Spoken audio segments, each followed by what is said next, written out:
네, 우리 한번 기도하겠습니다.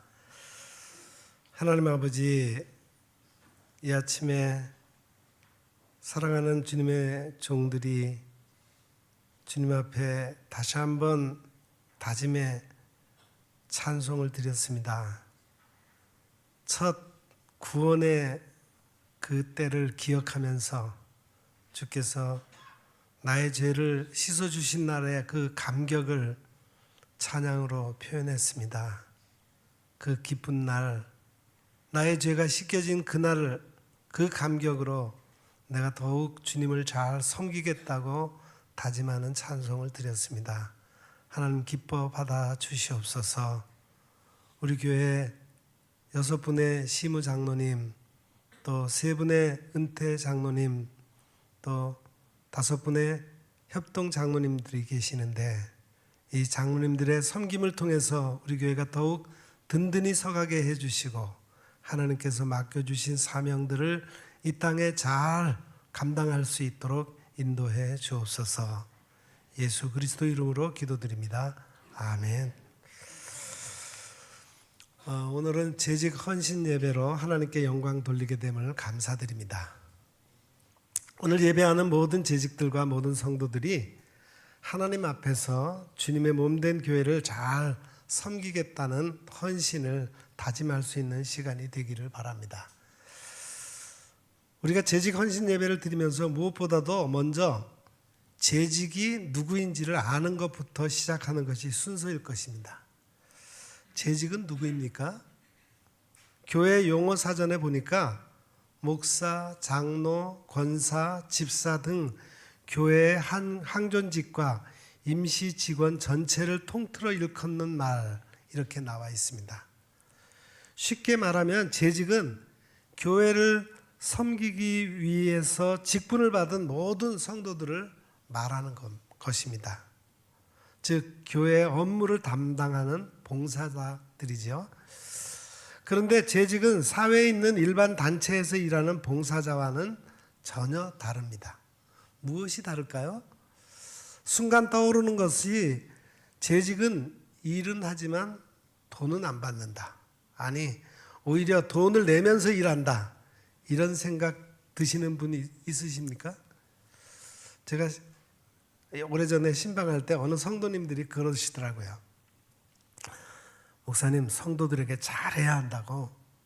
왜 그렇습니까? 물었더니 이 세상에 어디에 돈 내면서 봉사하는 사람들이 있냐고 그러시더라고요. 물론 아예 틀린 말은 아닙니다. 하지만 일반 사회에서도 돈을 받지 않고 심지어 자기 돈을 들여가면서 봉사하는 분들도 분명히 있습니다. 사회에 있는 어려운 분들을 위해서 자신의 것을 바쳐가며 자원봉사하시는 분들이 분명히 있습니다. 그러니까 돈 내면서 봉사하는 것은 세상 봉사자들과 교회의 재직을 결정적으로 구분하는 기준은 아닙니다. 그러면 무엇일까요? 그것은 부르심입니다. 재직은 반드시 부르심이 있어야 합니다. 다시 말하면 하나님께서 불러주셔야지만 섬길 수 있다는 거예요. 반면에 이 세상에 있는 모든 봉사는 사실 본인의 마음 먹기에 달려 있다고 할 수 있습니다. 누구든지 억지로 봉사하는 사람은 없을 것입니다. 마음이 기뻐서 하거나 보람을 느껴서 하거나 아니면 가치 있는 일이라고 느껴져서 하는 것입니다. 하지만 이런 것들이 없이 자원봉사하는 경우는 없습니다. 그러나 재직의 경우는 다릅니다. 물론 재직으로 교회를 섬길 때 마음이 기쁘고 보람을 느끼고 가치 있는 일을 한다는 마음이 너무나 중요한 것은 사실입니다. 하지만 이것 때문에 재직이 되는 것은 아닙니다. 반대로 이것이 없다고 해서 재직을 내려놓을 수 있는 것도 아닙니다. 왜냐하면 재직은 하나님의 부르심 때문에 하는 것이기 때문입니다. 우리 모든 재직 여러분들은 이 사실을 절대 잊어서는 안 됩니다. 여러분이 재직으로 교회를 섬기는 것이 여러분의 마음이나 뜻이 있어서가 아니에요. 먼저는 부르심이 있었기 때문입니다. 하나님이 여러분을 부르셨기 때문에 재직으로 봉사하게 되었다는 사실이에요. 이것이 재직이 이 세상의 모든 봉사자들과 구별되는 점입니다. 오늘 본문 1절 말씀 다시 보시기 바랍니다. 그러므로 주 안에서 갇힌 내가 너희를 권하노니 너희가 부르심을 받은 일에 합당하게 행하여. 성도인 우리에게 너희가 부르심을 받은 일에 합당하게 해라고 말씀합니다. 그런데 누가 이 말씀을 하고 있습니까? 주 안에서 갇힌 내가. 이 사람은 바로 에베소서를 쓴 사도 바울입니다. 사도 바울은 지금 에베소서를 로마 감옥에서 쓰고 있습니다. 그런데 바울이 왜 감옥에 갇히게 되었습니까? 바울이 어떤 죄를 저질렀기 때문입니까? 전혀 그렇지 않습니다. 바울이 감옥에 갇힌 이유는 복음을 전했다는 이유 때문이었어요. 복음 때문에 감옥에 갇혔습니다. 그러면 감옥에 가지 않으려면 어떻게 하면 됩니까? 복음을 전하지 않으면 됩니다. 복음을 전하지 않으면 얼마든지 편안하고 보장된 삶을 살 수 있었습니다. 하지만 그럼에도 불구하고 바울은 끝까지 복음을 전하는 삶을 멈추지 않았고 결국 로마 감옥에서 목배임을 당하여 순교했습니다. 도대체 무엇 때문에 사도 바울은 이렇게 살아야 했습니까? 다른 이유가 없습니다. 사도 바울의 삶을 설명할 수 있는 것은 단 하나밖에 없어요. 그것은 바로 하나님의 부르심입니다. 하나님께서 불러주셨기 때문에 그 부르심에 따라서 살았을 뿐입니다. 이것은 사도 바울이 원했느냐 그렇지 않았느냐의 문제가 아닙니다. 부르셨기 때문에 거기에 순종하는 거예요. 그래서 사도 바울이 쓴 편지들을 보면은 자신이 사도가 된 것이 하나님의 부르심 때문이라고 꼭 밝히는 것을 볼 수가 있습니다. 로마서 1장 1절에 보면은 예수 그리스도의 종 바울은 사도로 부르심을 받아 하나님의 복음을 위하여 택정함을 입었으니 이렇게 말씀하고 있고, 또 고린도전서 1장 1절에 보면은 하나님의 뜻을 따라 그리스도 예수의 사도로 부르심을 받은 바울과 함께 형제 소수되네는 이라고 얘기합니다.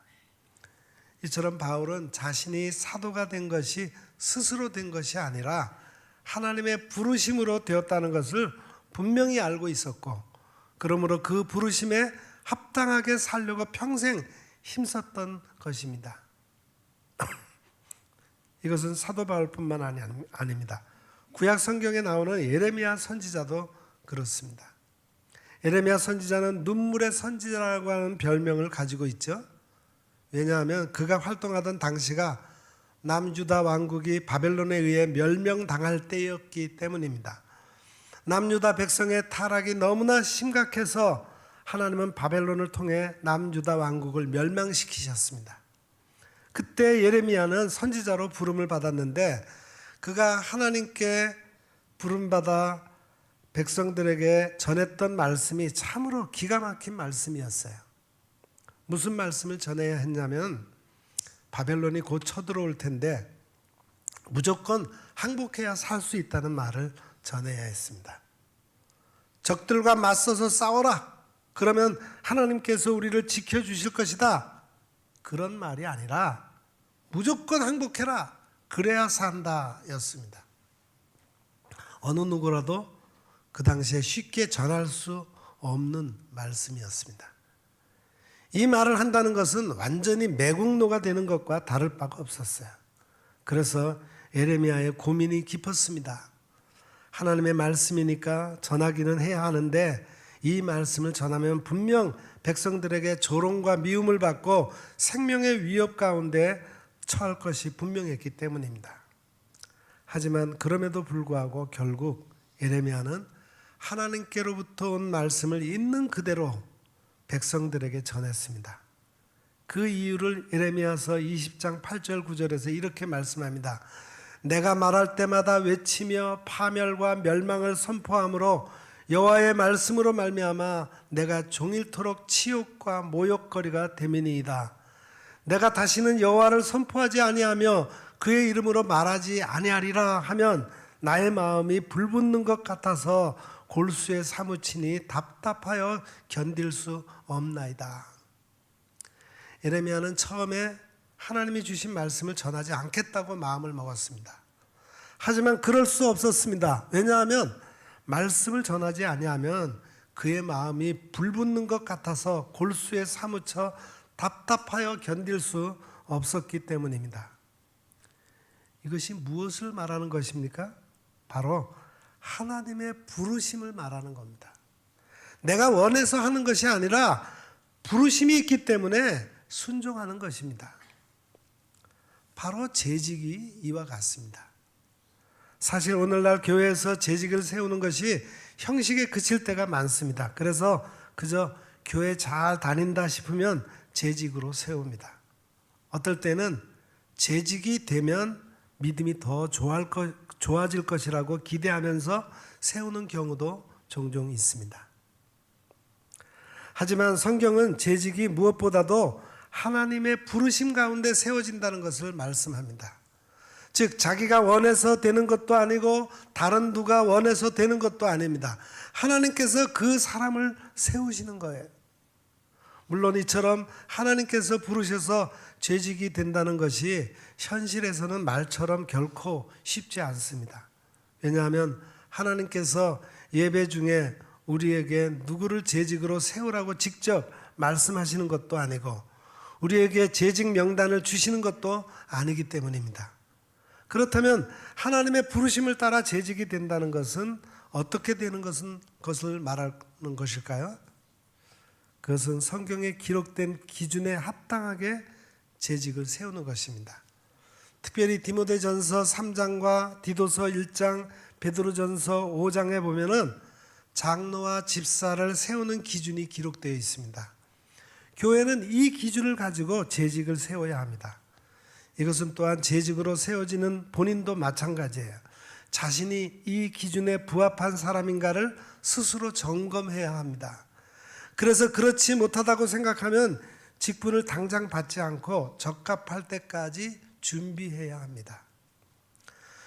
물론 이렇게 말씀드리는 것이 우리 한국교회 현실에서는 매우 이상적인 생각에 불과하다는 것을 잘 압니다. 하지만 그럼에도 불구하고 우리는 차근차근히 이 일을 해나가야 합니다. 왜냐하면 재직을 잘못 세우면 그만큼 교회는 어려움을 당할 수밖에 없기 때문입니다. 종교개혁이 일어나기 전에 중세교회는 정말로 교회 역사상 가장 타락한 교회였습니다.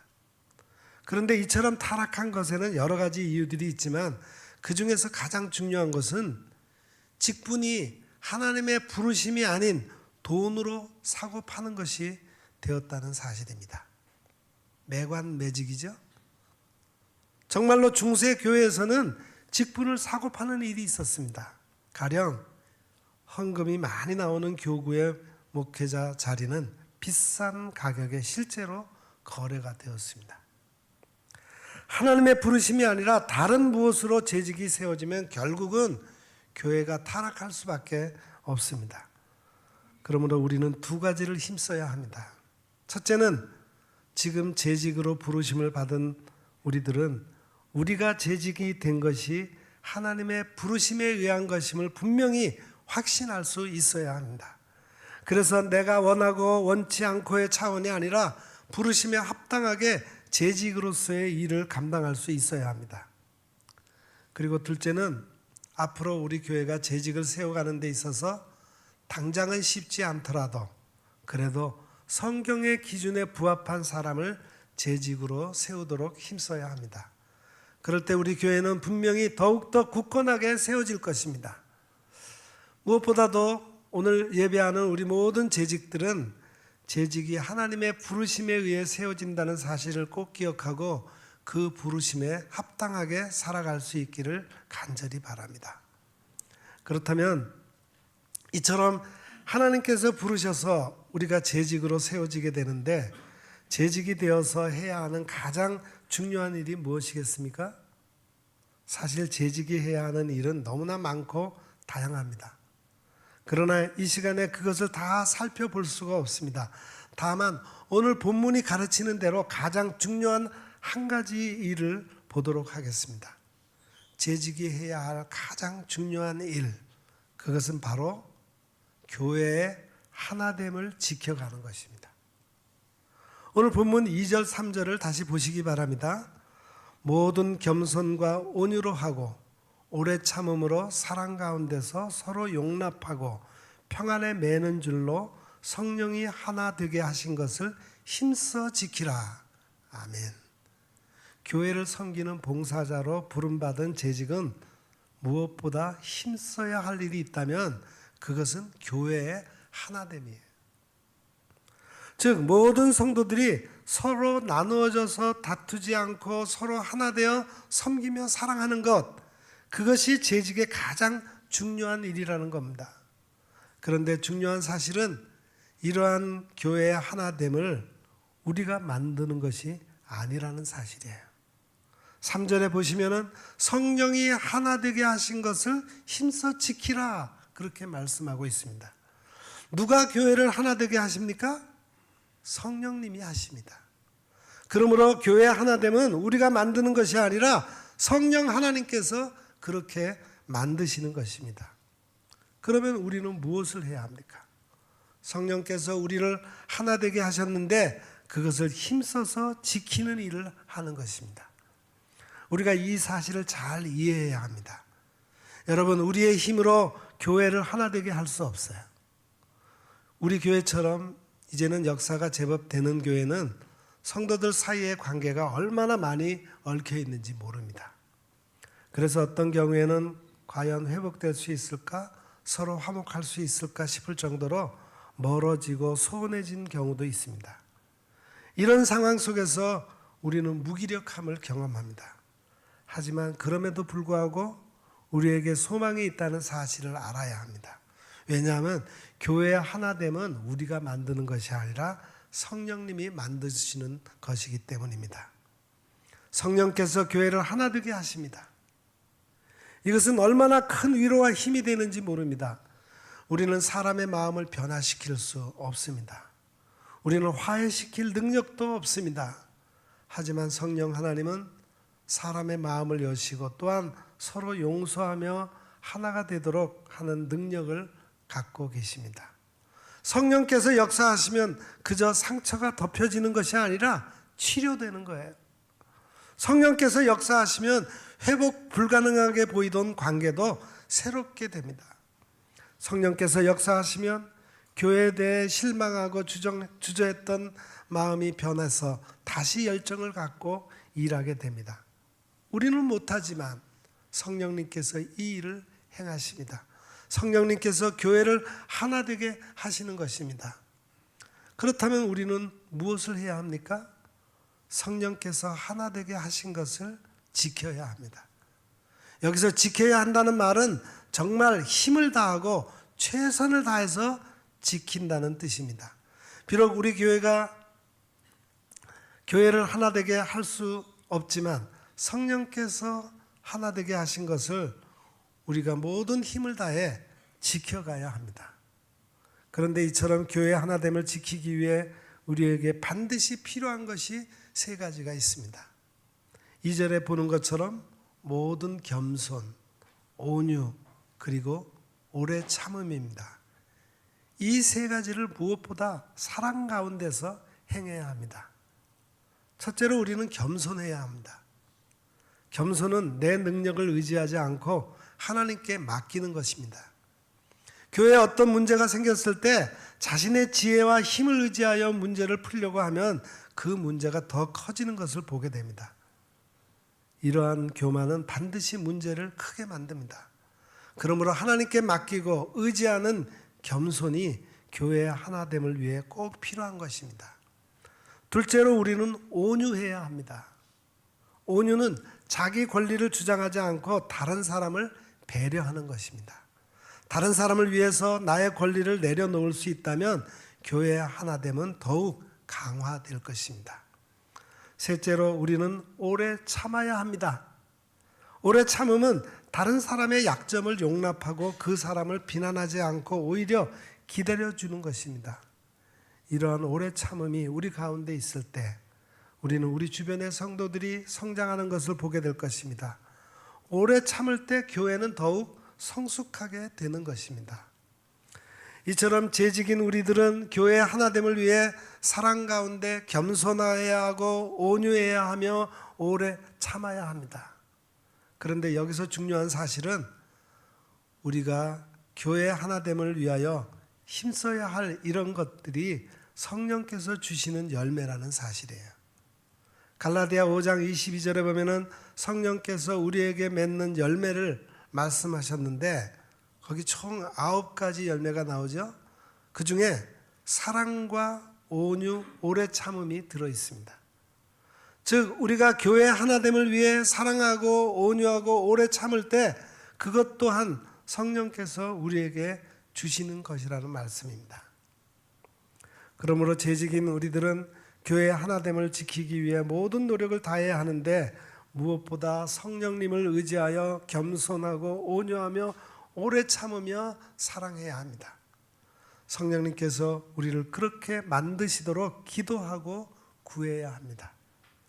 이처럼 성령께서 하나 되게 하신 교회를 모든 재직들이 힘써서 지킨다면 그 교회는 이 세상 가운데 하나님이 누구시며 복음이 얼마나 복된 것인가를 보여주는 그런 역할을 잘 감당하게 될 것입니다.